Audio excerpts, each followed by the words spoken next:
Hello दोस्तों, नमस्कार। मैं आपका दोस्त आज आपके सामने शानदार एक नया वीडियो लेकर हाजिर हूं। मेरे अपने चैनल आम जन हेल्पलाइन में आपका बहुत बहुत स्वागत है। दोस्तों, आज हम इस वीडियो में सब मिशन ऑन एग्रीकल्चर मैकेनाइजेशन योजना की बात करेंगे। ये योजना क्या है? सब मिशन ऑन एग्रीकल्चर मैकेनाइजेशन योजना के तहत आपको क्या लाभ मिलेगा? इस योजना में किसानों को कितना अनुदान मिलेगा? सब मिशन ऑन एग्रीकल्चर योजना में आवेदन आप कैसे कर सकते हैं? आवेदन करने के लिए आपके पास क्या क्या डॉक्यूमेंट की आवश्यकता होगी? इन सभी सवालों के जवाब मैं आपको इस वीडियो के अंदर देने वाला हूं। तो दोस्तों, वीडियो अंत तक देखिए, आपको पूरी जानकारी अच्छे से मिलेगी। दोस्तों, हमने अक्सर देखा है कि किसान भाई आर्थिक रूप से कमजोर होता है, उसके पास पैसों की कमी हमेशा रहती है। इन सभी को ध्यान में रखकर भजनलाल सरकार ने किसान भाइयों के लिए सब मिशन ऑन एग्रीकल्चर मैकेनाइजेशन योजना लेकर आई है। जितने भी किसान भाई हैं उनके लिए खुशी की बात है कि इस योजना के तहत किसान भाइयों को कृषि यंत्रों पर अनुदान दिया जाएगा। किसान जब खेती करते हैं तो उन्हें बहुत सारे औजारों की आवश्यकता होती है। इस योजना के तहत आधुनिक कृषि यंत्रों पर अनुदान दिया जाएगा। पहले की सरकारें ये अनुदान 30% देती थी, लेकिन अब भजनलाल सरकार ने घोषणा की है कि 50% अनुदान दिया जाएगा। यानी कि अब आपको यंत्र खरीदने के लिए 50% अनुदान मिलेगा। दोस्तों, किसान जब खेती करते हैं तो उन्हें बहुत सारे औजारों की आवश्यकता होती है। इस योजना के तहत आधुनिक यंत्रों को खरीदने पर सरकार द्वारा अनुदान दिया जाएगा। पहले की सरकारें इस योजना के तहत 30% अनुदान देती थी, लेकिन अब भजनलाल सरकार ने इस योजना का नाम बदलकर नई घोषणा की है। उसके तहत आपको 50% अनुदान दिया जाएगा। यानी कि अब आपको यंत्र खरीदने के लिए 50% अनुदान मिलेगा।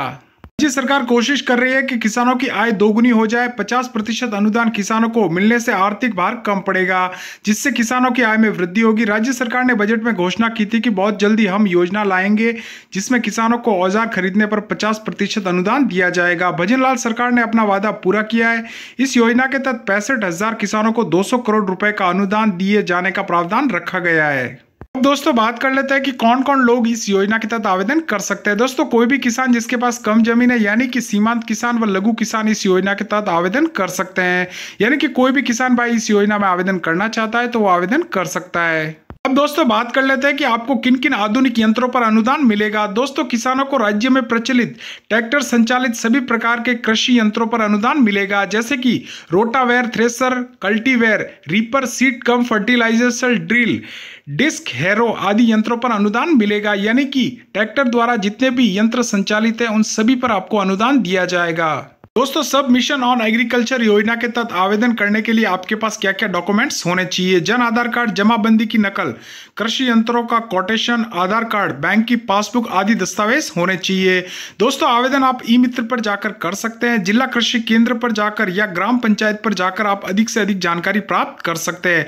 उसके बाद में आप आवेदन कर सकते हैं। दोस्तों, आज मैंने आपको इस वीडियो के अंदर सब मिशन ऑन एग्रीकल्चर मैकेनाइजेशन योजना की जानकारी दी है। इस योजना के तहत राज्य सरकार द्वारा कृषि यंत्रों पर 50% अनुदान दिया जाएगा। 13 सितंबर से आप आवेदन कर सकते हैं। एक किसान भाई इस योजना के तहत एक बार ही आवेदन कर सकता है और एक ही बार लाभ ले सकता है। ई मित्र से आप आवेदन कर सकते हैं। अगर आपके जन आधार कार्ड में कोई मिस्टेक है तो आप जल्दी से उसे अपडेट करवा लीजिए। इसके अलावा दोस्तों, मेरा चैनल है आम जन हेल्पलाइन, प्लीज उसे लाइक कीजिए, शेयर कीजिए, सब्सक्राइब कीजिए, अधिक से अधिक लोगों को वीडियो सेंड कीजिए ताकि उनको भी पता चले कि सब मिशन ऑन एग्रीकल्चर मैकेनाइजेशन योजना क्या है। इसके अलावा दोस्तों, इस वीडियो से संबंधित आप मुझसे कुछ भी पूछना चाहते हो तो आप कमेंट बॉक्स में जाइए और कमेंट टाइप कीजिए, मैं आपका आंसर अवश्य करूंगा। ठीक है दोस्तों, तब तक के लिए धन्यवाद।